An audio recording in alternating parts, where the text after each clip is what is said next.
Bismillahirrahmanirrahim. Assalamu alaikum everyone. Welcome back to the Knowledge Constellation. Our today's topic is Quran and biology and Muslim scientists of ninth class biology.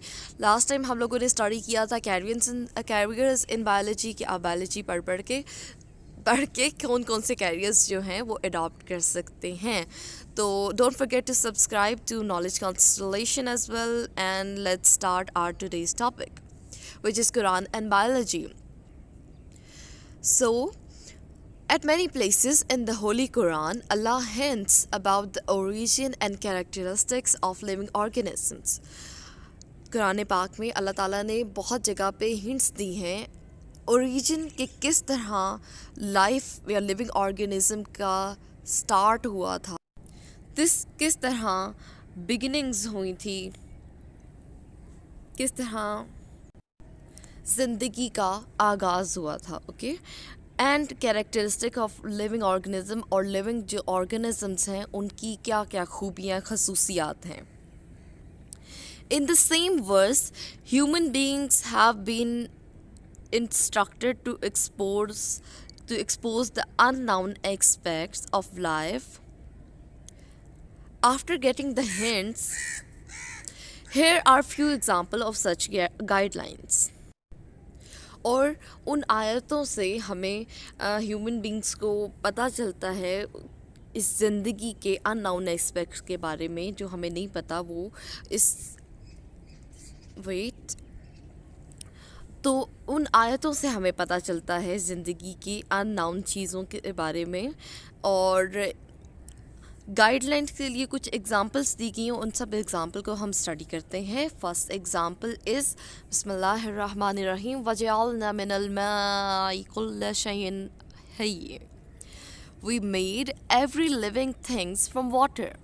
अल्लाह ताला सूरह अंबिया की आयत number है 30. सूरह अंबिया की आयत नंबर 30 के अंदर अल्लाह ताला क्या कह रहे हैं, we made every living thing from water. And we know in modern words now that हमारी जो बॉडी है उसका 60 to 70% कंसिस्ट करता है वाटर के ऊपर. We know that water makes 60 to 70% of the composition of protoplasm of all living things. Living things जो हैं ज़िंदा चीज़ें वो सेल से मिलकर बनी हुई हैं. और एक सेल जो होता है उसके ये दरमियान में न्यूक्लियस हुआ, ठीक है, और उसके अंदर और यहाँ पे एक वाटर टाइप मटेरियल होता है, ठीक है, जिसके अंदर तमाम ऑर्गेनेल्स जो होती हैं वो तैर रही होती हैं.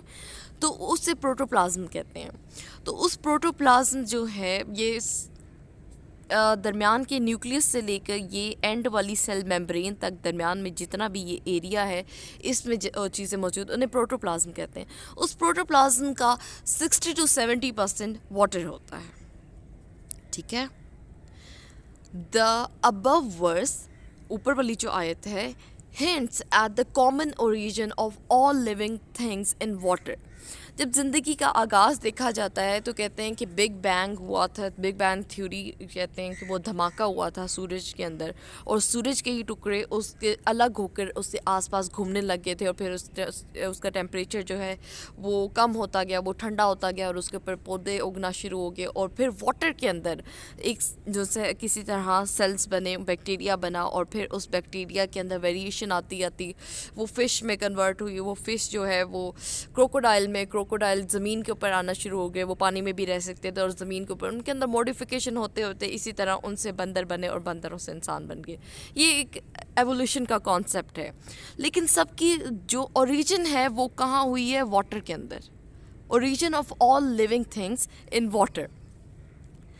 As Allah has ordered human beings to think at the hints given by Him, we should study living things so that the mysteries of their origin can be revealed. तो हमें living things को study करना चाहिए.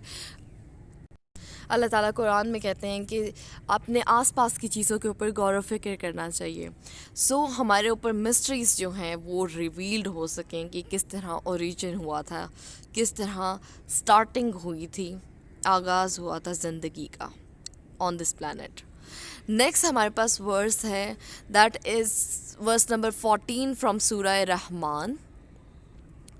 اس میں اللہ تعالیٰ جی کہتے ہیں خلق الانسان من صلصال کالفخار he made man from clay like potter. ٹھیک ہے. پھر اندر ورس میں اللہ تعالیٰ کہتے ہیں, یہ ورس ہے ہمارے پاس سورہ المومنون کی ورس نمبر 14. اس کے اندر اللہ تعالیٰ کہہ رہے ہیں then fashioned we the drop a clot, then fashioned we the clot a little lump, then fashioned we the little lump bone, then clothes the bone with flesh. اس آیت کا اگر ہم اردو ترجمہ دیکھیں, so here you can see سورہ مومنون کی آیت number 14, جس میں اللہ تعالیٰ کہہ رہے ہیں پھر ہم نے اس نطفہ کو خون کا لوتھڑا بنایا, پھر ہم نے اس لوتھڑے کو گوشت کی بوٹی بنایا, پھر ہم نے اس بوٹی کے بعض حصوں کو ہڈیاں بنایا, اور پھر ہم نے ہڈیوں پر گوشت پہنایا.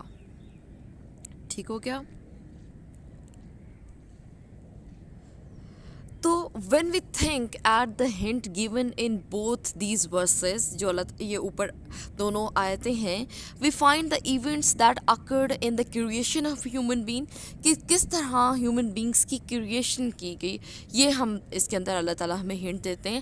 اللہ also hints at the method of development of animal, کس طرح ایک نیو بورن بیبی اس کی ڈیولپمنٹ ہوتی ہے اسٹارٹنگ سے, انکلوڈنگ ہیومن بینگ, کہ کس طرح انسان کی جو نشو و نما ہے وہ اسٹارٹ ہوتی ہے, کس طرح ایک بیبی بنتا ہے. رائٹ. نیکسٹ ہمارے پاس سورہ نصر کی ورس نمبر 45 ہے, جس میں اللہ تعالیٰ کہہ رہے ہیں اللہ ہاتھ created every animal from water, then some of them creep up over their bellies, other walk on 2 legs and other on 4. Allah creates what he pleases. اس کا اگر ہم ڈائریکٹ ترجمہ دیکھیں, so here you can see سورہ نور کی آیت number 45, اللہ نے ہر جاندار کو پانی سے پیدا کیا, سو بعض ان میں سے اپنے پیٹ کے بل چلتے ہیں, اور بعض ان میں سے 2 پاؤں پر چلتے ہیں, اور بعض ان میں سے 4 پاؤں پر چلتے ہیں. اللہ جو چاہے پیدا کرتا ہے, بے شک اللہ ہر چیز پر قادر ہے. تو اس آیت کے اندر ہمیں ہنٹ دی جا رہی ہے کہ اللہ تعالیٰ نے پہلے ہر چیز کو پانی سے بنایا ہے, ایوری اینیمل, تو پھر اس میں سے کچھ جو ہیں وہ اپنی بیلیز کے اوپر رینگتے ہیں, جس طرح سانپ, ٹھیک ہے, اور کچھ ہیں 2 ٹانگوں پر چلتے ہیں جس طرح انسان, اور کچھ ہیں جو 4 ٹانگوں پر چلتے ہیں جس طرح چوپائے, شیپس, بکریاں اور گائیں بھینسیں وغیرہ, یہ سب کے سب. تو اس کے اندر ایک کلاسیفیکیشن, اگر آپ کو ٹیکسانومی بایولوجی کی برانچ یاد ہو, تو اس کے اندر ہم چیزوں کو گروپس اور سب گروپس میں ڈیوائڈ کر دیا کرتے تھے اپنی آسانی کے لیے. تو اسی طرح اللہ تعالیٰ نے بھی اس آیت میں کیا ہے. تو ہمیں ایک تو پہلے کامن ریجن کا پتہ چل رہا ہے کہ تمام اینیملس کو واٹر میں بنایا اللہ تعالیٰ نے, پھر ماڈیفیکیشن ہوتی گئی, اور پھر ایک ماڈرن کانسیپٹ جو کلاسیفیکیشن کا ہے وہ بھی ہمیں ہنٹ یہاں سے مل رہی ہے. Thus, Quran hints not only at the origin and development of life but also at many characteristics of living organism. تو اسی طرح اللہ تعالیٰ صرف ہنٹ اوریجن کی ہنٹ نہیں دیتے, بلکہ ڈیولپمنٹ آف لائف کی بھی بات کرتے ہیں کہ کس طرح لائف جو ہے وہ ڈیولپ ہوتی ہے, نشو نما ہوتی ہے اس کے اندر اسٹارٹنگ سے, and also characteristics of human beings, living organism کے جو خوبیاں ہیں, خصوصیات ہیں, ان کے بارے میں بھی اللہ تعالیٰ قرآن کے اندر ہنٹس دیتے ہیں. Okay, now we are going to study about Muslim scientists, right? Muslim scientists have made great contribution to the study of science, and we are aware of their success in different field of science. Here we would summarize the work of Jabir bin Hayyan, Abdul Malik Asma'i, and Bu Ali Sina in the development of present day knowledge of plants and animals, right? جابر بن حیان, عبد المالک اسماعی, بو علی سینا, ये सब साइंसदान मुस्लिम scientist थे और इन्होंने plants और animals के ऊपर काम किया है, ठीक है, और ये बहुत ही ग्रेट साइंटिस्ट थे. फर्स्ट जो हम स्टडी करने जा रहे हैं that is Jabir bin Hayyan 721 से 18115 AD. He was born in Iran, Iran में पैदा हुए. He practice medicine in Iraq, इन्होंने मेडिसिन के ऊपर, तिब के ऊपर काम किया. He introduce experimental investigation in chemistry, फिर केमिस्ट्री के ऊपर इन्होंने काम किया, उसके अंदर डिफरेंट एक्सपेरिमेंट्स किए. And also wrote a number of books on plants and animal. His famous books are अल नबातात एंड अल हैवान. नबातात मतलब प्लांट्स होता है और हैवान मतलब एनिमल होता है. ईरान में पैदा हुए, इराक़ में उन्होंने तिब की प्रैक्टिस की, फिर केमिस्ट्री के ऊपर तजर्बात किए. उन्होंने बहुत सारी प्लांट्स और एनिमल्स के ऊपर बुक लिखी हैं और उनकी फेमस बुक हैं अल नबातात और अल हैवान. Alright, that's it. और नेक्स्ट हमारे पास है Abdul Malik Asmai. He is considered the first Muslim scientist who studies animal in detail. Animals को बहुत डिटेल में स्टडी किया. हिज फेमस राइटिंग्स इंक्लूड अल अबिल मतलब कैमल, ऊँट, अल-खील मतलब हॉर्स घोड़ा, अल-वहूश मतलब एनिमल, एंड खलक़ल इंसान मतलब इंसान की किस तरह तख्लीक किस तरह हुई, पैदाइश किस तरह हुई. ये सब अब्दुल मालिक अस्माई के बारे में. एंड नेक्स्ट हमारे पास मुस्लिम साइंटिस्ट हैं, वो हैं अबू अली सीना, right. He is honored as the founder of medicine and called as Avicenna in the West. मगरब में अमेरिका, कनाडा वगैरह या फिर इस तरह के जो कंट्रीज़ हैं वेस्ट की, वहाँ पे इन्हें एविसीना बुलाया जाता है. He was a physician, philosopher, astronomer and poet. Physician मतलब वो एक माहिर तिब थे, डॉक्टर कह लें आप. फ़िलोसोफ़र थे, एस्ट्रोनोमर थे. एस्ट्रोनोमर वो होता है जो सितारों का और इल्म जानते हैं, माहिर फ़ल्कियात.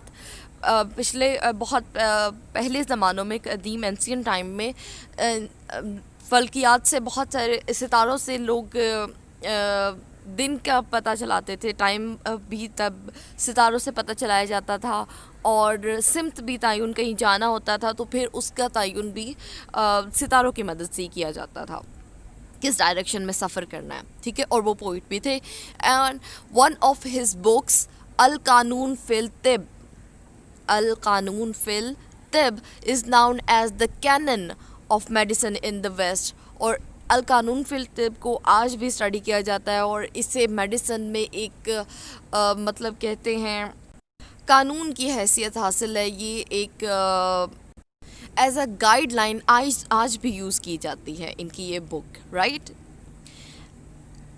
And yes, that's it for today. Don't forget to subscribe, and thanks for watching. Like and share with your friends and fellows as well. Thank you. Allah Hafiz.